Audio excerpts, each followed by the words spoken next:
Today, the January 6th committee made a powerful case about the relentless pressure Donald Trump and his allies put on Mike Pence to unlawfully overturn the 2020 election results. This afternoon, the committee presented detailed evidence revealing the intensity of that effort and the real danger Pence was in on the day of the insurrection. Mike Pence, I hope you're going to stand up for the good of our Constitution and for the good of our country. And if you're not, I'm going to be very disappointed in you. I will tell you right now. I'm telling you what, I'm hearing that Pence just caved. No. Is that true? I didn't I'm hearing reports that Pence caved. No I'm way. telling you, if Pence caved, we're going to drag through the streets. Bring him out! Bring out Pence! Bring him out! Bring out Pence! Bring him out! Bring out Pence!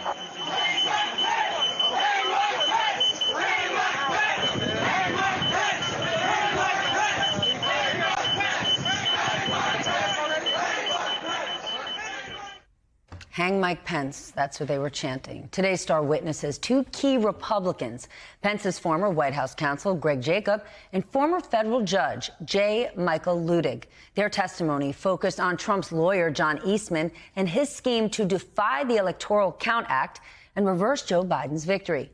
Trump was apparently 100% behind Eastman's plan, despite being informed over and over that the plan was illegal.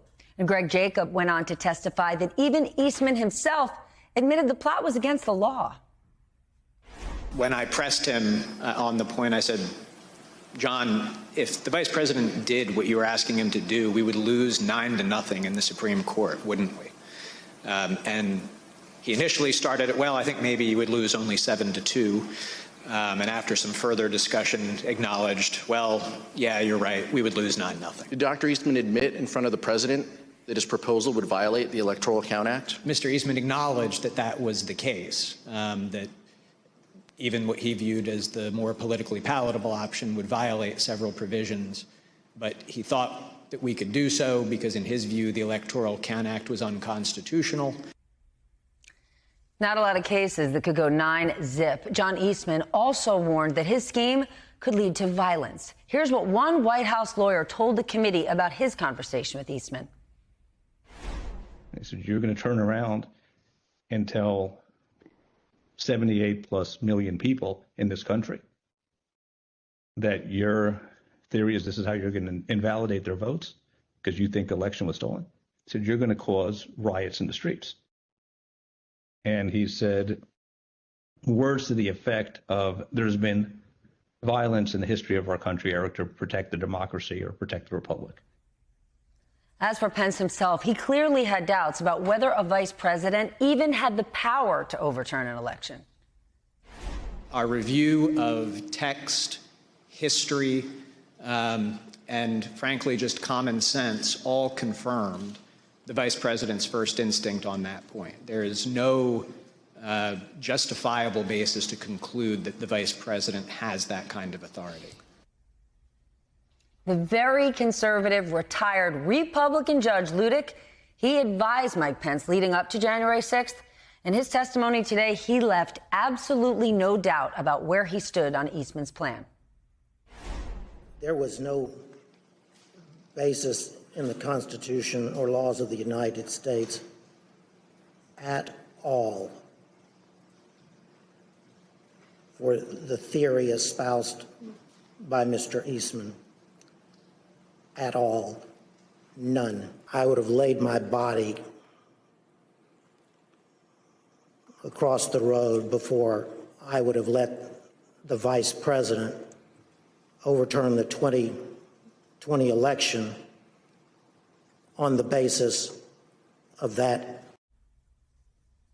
And as we'll hear later in the hour, Judge Luttig warned that the danger to our democracy is far from over. The scariest thing he said today. The committee also released new photos of Trump on the phone talking to Pence from the Oval Office on the morning of January 6th.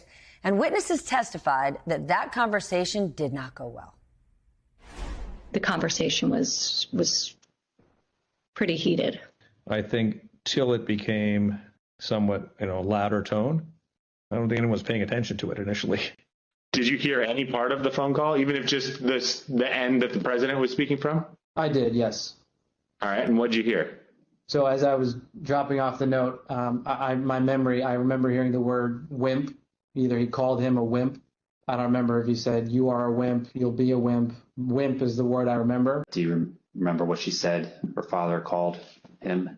The P word.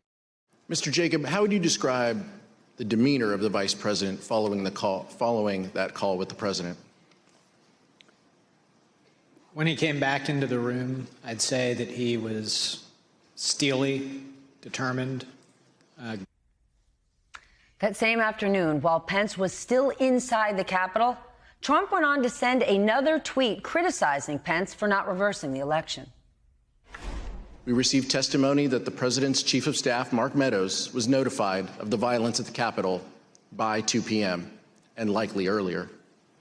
The testimony further establishes that Mr. Meadows quickly informed the president and that he did so before the president issued his 2:24 p.m. tweet criticizing Vice President Pence for not having, quote, courage to do what needed to be done.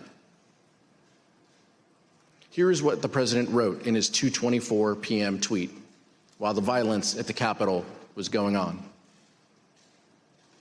And here is what the rioters thought. He deserves to burn with the rest of them. So this all escalated after Pence. What happened to Pence?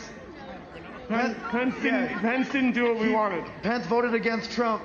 Okay, and that's when all this started? Yep, that's when we marched on the Capitol. Vice President Pence and his team ultimately were led to a secure location where they stayed for the next 4.5 hours, barely missing rioters a few feet away. Approximately 40 feet.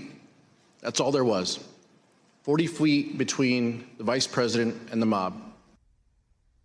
Mike Pence didn't vote against Trump. Mike Pence did his job. The committee also released previously unseen photos of Pence in an underground location during the riot, including one photo of Pence reading that tweet that Trump wrote that day.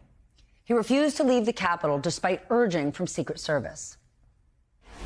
The vice president had said something to the effect of, "Tim, I know you, I trust you, but you're not the one behind the wheel."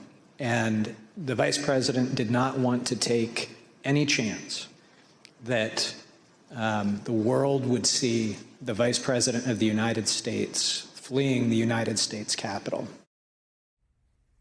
As for John Eastman, well, today we learned that after everything that happened before and on January 6th, he had one request. Dr. Eastman emailed Rudy Giuliani and requested that he be included on a list of potential recipients of a presidential pardon. Dr. Eastman's email stated, quote, "I've decided that I should be on the pardon list, if that is still in the works." Dr. Eastman did not receive his presidential pardon.